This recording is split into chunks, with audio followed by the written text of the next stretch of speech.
Hi guys! Welcome to my vlog again and again and again. Samahan niyo ako magbalot nitong mga candy para mas makatipid tayo at pampamigay natin sa mga bata.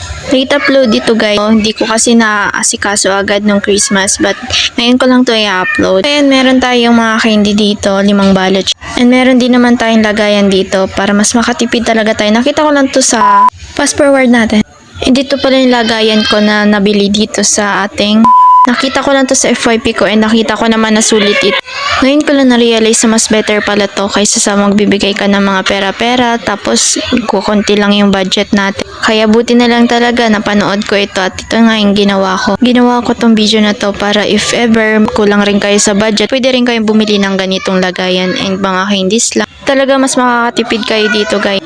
At dahil iniwan din sa akin yung pamangkin ko, and yun nga, inuto-uto ko siya, sabi ko hawakan niya yung plastic and ako yung magsisilid ng mga candy. And ayun, nalibang naman talaga siya, tuwan-tuwa pa siya.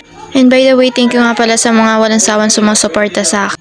Kahit kakaunti pa lang at nag-uumpisa pa lang tayo, ay talagang napaka-thankful ko kay God kasi may kahit pa paano kakapagsimula na tayo. Kasi kahit kakaunti yung views and kakaunti yung sumusuporta sa atin, meron pa rin naman iilan na nagsusupport sa atin, nanonood sa atin. Hello!